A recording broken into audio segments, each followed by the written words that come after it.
Brexit did not happen immediately after the Brexit referendum in 2016.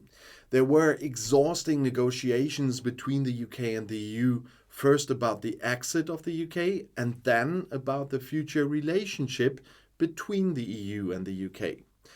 After the official Brexit on January 31st in 2020, where the UK officially left the EU and with it the Parliament, for example, there was a transitional period until December 31st in 2020 to implement the new relationship. Yeah, there are some longer transitional periods for some areas, but this was the main date for implementations. And people are talking a lot about the level of preparation for Brexit on different sides, or, the lack of preparations.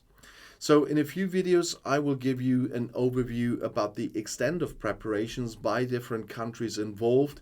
And of course, one of them is the UK. And I will also talk about the EU as a whole. And today I will tell you about the preparations in the UK. In the months leading up to the end of the transition period on December 31st in 2020, the United Kingdom made some preparations for Brexit. The transition period began after the UK formally left the EU on January 31st of that year. And during this period, the UK remained part of the EU's customs union and the single market, while the negotiations took place to determine the future relationship between the UK and the EU. A key aspect of the Brexit negotiations was the Northern Ireland Protocol, designed to prevent a hard border on the island of Ireland. The protocol established a regulatory border down the Irish Sea, with Northern Ireland continuing to follow some EU rules to maintain alignment with the EU single market. The UK implemented some measures to ensure the protocol's functioning and to minimize disruptions in the trade between Northern Ireland and Great Britain. The UK passed several pieces of legislation to address the legal changes required for Brexit. The European Union Withdrawal Agreement Act 2020, for instance, incorporated the withdrawal agreement into UK law and ensured a smooth transition by transposing EU law into domestic legislation. Apart from negotiating a free trade agreement with the EU, the UK sought to establish trade agreements with countries outside the EU to secure new trading opportunities. But first, it aimed to replicate or replace existing trade agreements that the EU had with non-EU countries. The UK signed continuity agreements with several countries, including Japan, Canada, and South Korea, to ensure a seamless transition in trade relations. Most were copy and paste.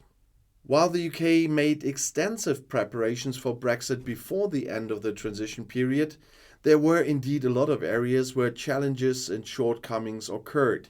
And today I, of course, need to give you some instances where the UK faced difficulties or even experienced gaps in the preparations.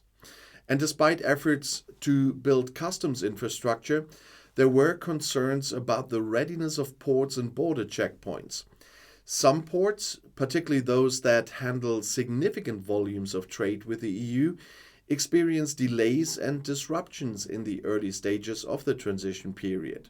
The lack of adequate infrastructure and resources caused logistical challenges and congestion. The UK government encountered issues with the development and implementation of new IT systems to handle customs declarations and border controls. The Customs Declaration Service, the CDS, which was intended to replace the existing system, faced delays and functionality problems. This led to difficulties in processing customs paperwork and increased administrative burdens for businesses. Certain industries face specific challenges. For example, the fishing industry expressed dissatisfaction with the post-Brexit fishing arrangements, claiming that they did not receive the expected benefits. There were protests and disputes over fishing rights and quotas. Similarly, some businesses in the finance sector faced obstacles in maintaining access to EU markets and had to establish new operations within the EU to comply with regulatory requirements. The implementation of the Northern Ireland Protocol proved to be complex and faced significant challenges. The protocol aimed to avoid a hard border on the island of Ireland, but it led to trade disruptions between Northern Ireland and Great Britain. Businesses encountered difficulties in understanding and complying with the new regulations, leading to confusion and supply chain disruptions. Despite some government campaigns to provide guidance and support, there were concerns about public awareness and preparedness for the changes brought by Brexit.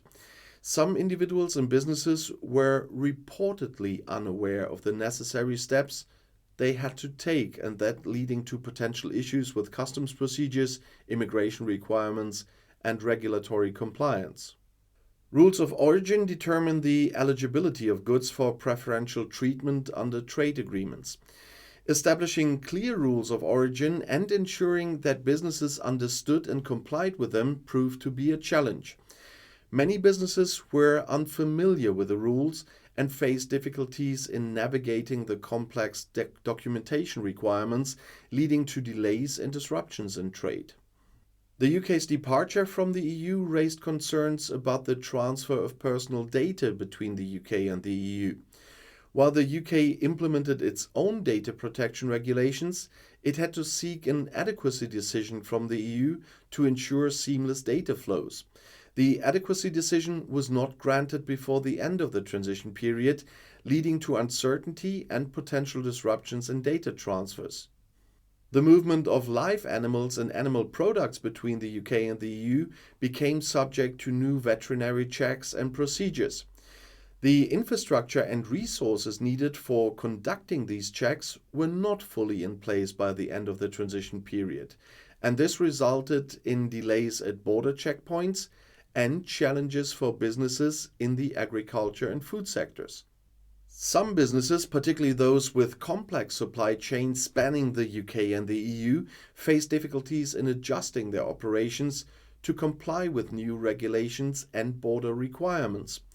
This was particularly evident in industries such as automotive, aerospace, and pharmaceuticals, where components and goods often crossed borders multiple times during production. Disruptions in supply chains impacted the timely delivery of goods and increased costs. The services sector, which constitutes a significant portion of the UK economy, faced challenges in ensuring continued access to the EU market.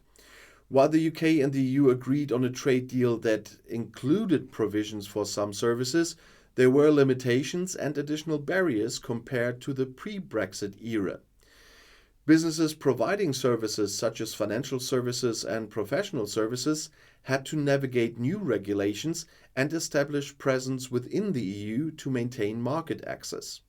It's important to note that while the UK government made some efforts to prepare for Brexit, the task was complex and unprecedented, with numerous interrelated aspects to consider. Some challenges and shortcomings were inevitable given the magnitude of the changes, but a lot of the problems that are involved and are still not solved on the UK side were homemade by the UK government of the time. And those still impact trade today and have impact on businesses today and the development of Brexit. So that is why these preparations are an important topic. And that's why I'm making those videos on the different sides to just show what happened. And if you want to know more what happened, not only with the next video right here in the end screen, Outside Views live streams will finally be back.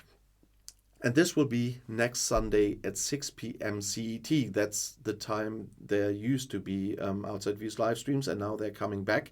And you have a chance to be a little bit more actively involved, because there is a community post on my channel where you can leave some questions for the revitalizing live stream, so to speak. And just have a look, leave a question there, and I have a look at the questions then, and have a look what I will take into that live stream among other topics. And I'll see you in my next video. I'll be back.